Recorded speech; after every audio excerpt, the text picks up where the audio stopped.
Hey Internet, Eric here. Well, it's Fright Friday again. Got a super easy category and one that I'm glad that we got because this one was a lot of fun.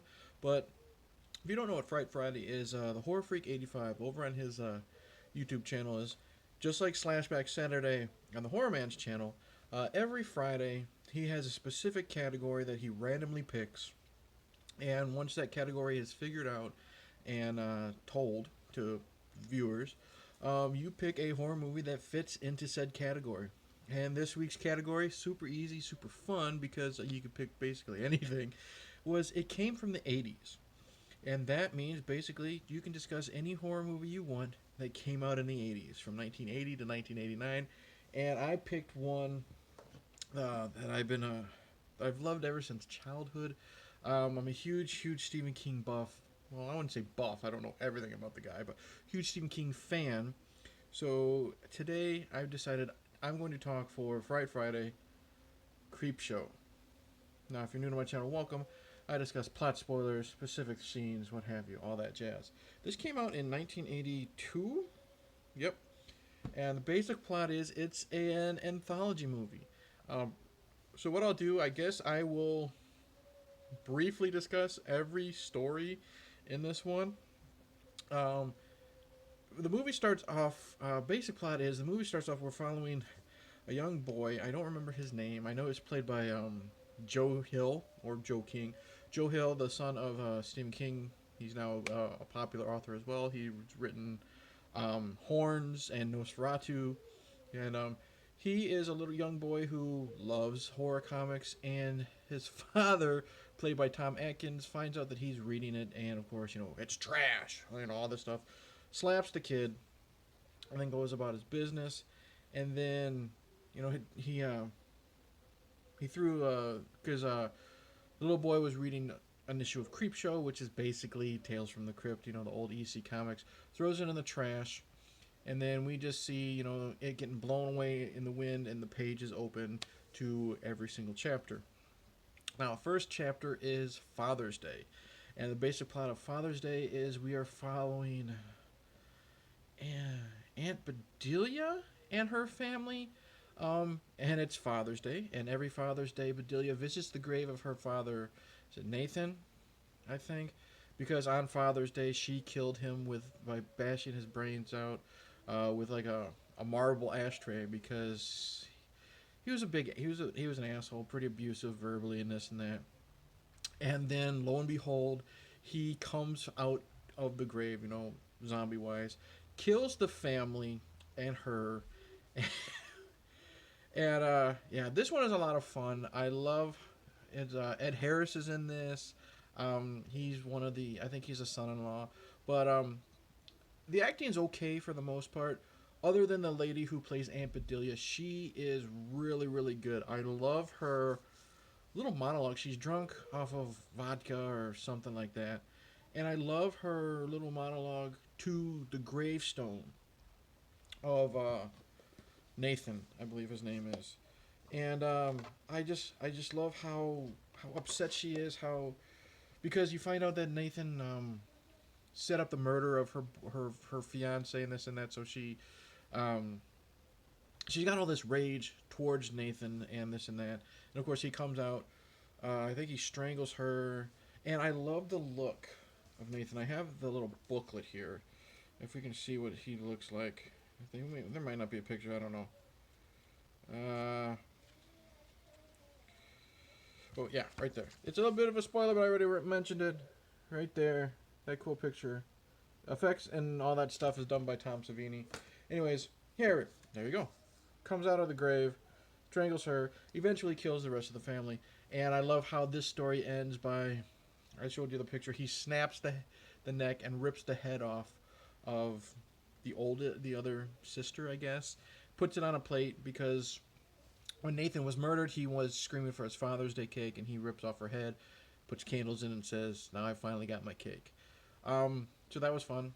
Next story is the lonesome death of Jordy Verrill. Jordy Verrill is his country bumpkin, played by Stephen King, and a meteor crash lands in the backyard of his farm, and he wants to take it to the the college because he thinks he'll get some money for it. Touches it, gets the goo out of his fingers, and eventually he's covered in moss. And by the end of the story, he kills himself because the itch is unbearable. He's literally covered head to toe. Um, this one's fun. Stephen King can't act to save his life, but I like it because he is, golly, literal retarded country bumpkin, uneducated, what have you. Um, I just like how the look, like moss just grows everywhere. It's a lot of fun. Um, I like how he thinks to himself, like in the future, if I do this, this is how I'll get my money. So I like the his little how his mind works, and you see it cut to him in the office of the college, this and that. The only thing that just comes out of nowhere is he's all covered in moss, like not head to toe yet, but like his face, his chest, and everything. And he finds out that water takes the itching away, so he runs a bath.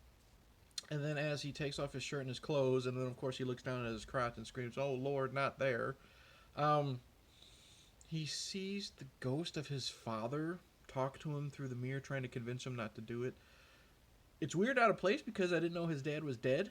Um, and he just shows up. But it is what it is. Jumps in the tub. Later, he's covered in moss, and he shoots his head off with a shotgun in a really depressing ending. Um, but I like that one. The next one is Something to Tide You Over, where Leslie Nielsen from the Naked Gun series plays a villain. He's like a millionaire, finds out his wife is having an affair with Ted Danson, takes Ted and his wife out to the beach, buries them up to their head in the sand, and the tide slowly comes in and drowns them. And then eventually he goes back home after they are killed, and he is stalked by their zombied bodies or whatever.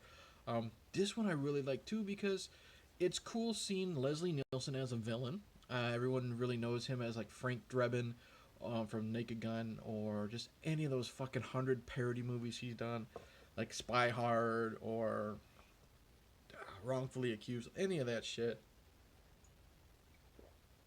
I really like how menacing he can be. Once you get past the fact that it's fucking Leslie Nielsen, you see he does a really good job. So that's kind of cool. I've always said, like, after I realized, what, you just got to give the guy the right material. Like, everyone's like, Chris Rock in the new Saw movie? That's going to suck. Let's see. I love the look of Ted Danson and the wife after they come back from the grave, all covered in moss, and they're just waterlogged, and it just looks fucking great. There's some great effects. Ted Danson gets shot in the head, and the blood just pours out. When they speak, their voices are full of water. I love it. So that's a really good one, and I love how they get their revenge by burying Leslie in the sand. It's kind of a cheesy way it ends because he yells, he's gone insane. He says, "I can hold my breath for a long time," and then the tide comes in and gets him, and he gets scared, and then just kind of freeze frames and goes to the next story. So, other than like that little brief, that's kind of lame ending where it just freezes there. Great story. The next one is my favorite of the entire movie, The Crate. And a janitor is he's flipping a coin, bing, in his hand, and loses the coin. It falls under the stairs because he's in a university. Falls under the stairs, and he finds a crate that has been there since like 1800s, I think.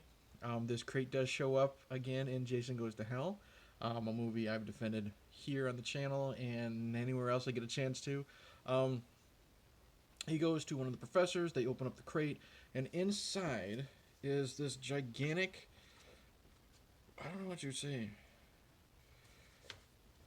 monkey type creature with fucking fangs like that.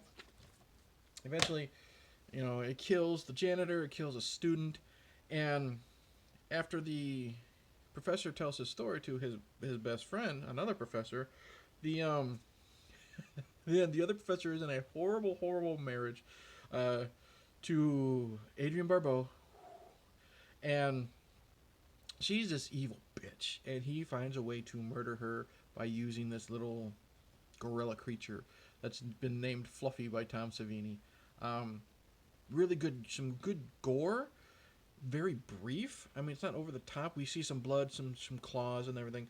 It's really what's best is left to the imagination. I love the scene where the janitor gets it, and him and the professor are opening up the crate, and the janitor looks inside and he thinks he sees like two diamonds or something, but it's really Fluffy's eyes glowing or sparkling in the light. He gets bit, and suddenly, excuse me, he falls to the ground, and then he's grabbed and slowly pulled into the crate, slowly, and you just see the blood pour. Like you don't see what's happening to janitor's face because it's being covered by the crate. You just see from like his chest down, and then the blood just pours like fucking water as he's slowly pulled up. So yeah, really good. Love the ending of that. How they think they have defeated the creature, or maybe they've gotten rid of it forever, and obviously they haven't.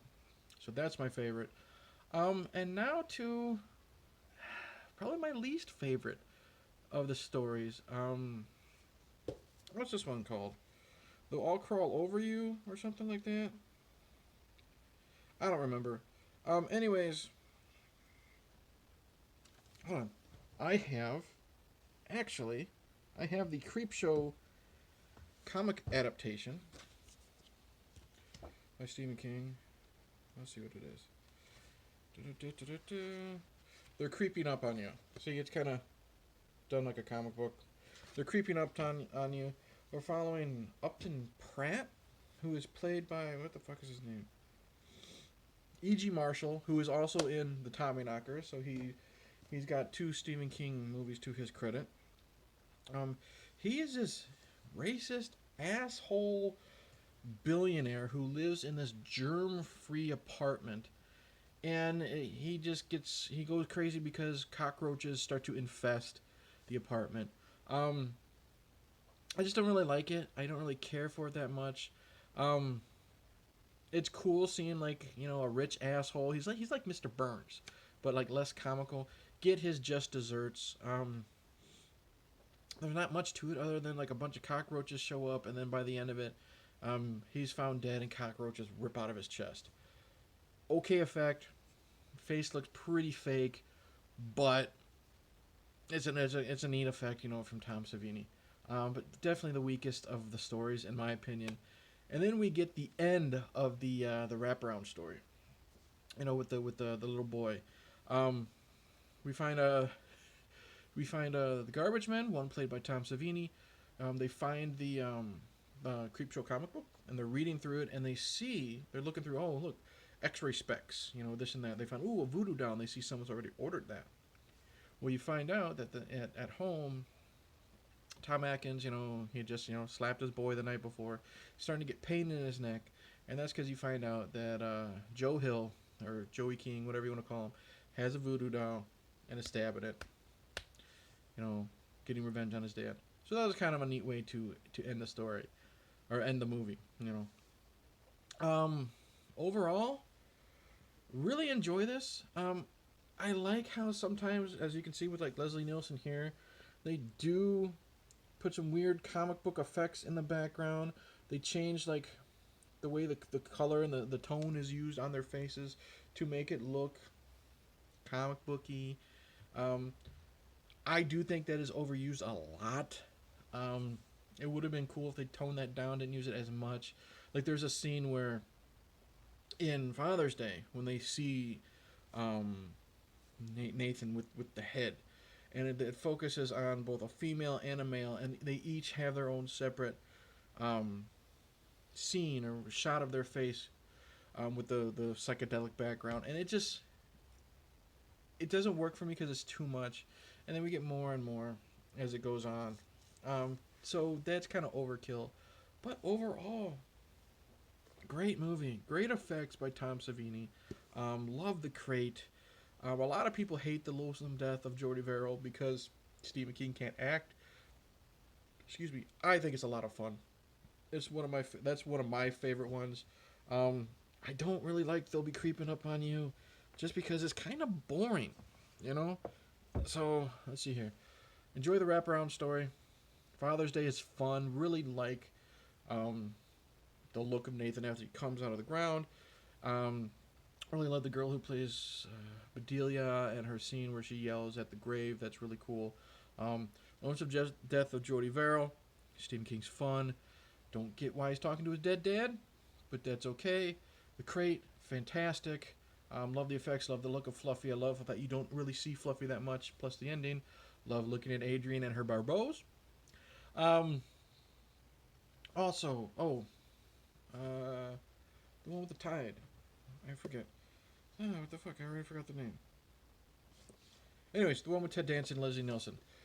It's great seeing Leslie Nielsen um, as a villain. Ted Danson's fine. You know, love the effects of them coming back as water zombies.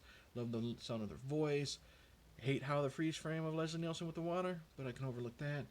And then they'll be creeping up on you. Boring. Don't really care for it. Even though it's a cool but kind of fake looking cockroach effect.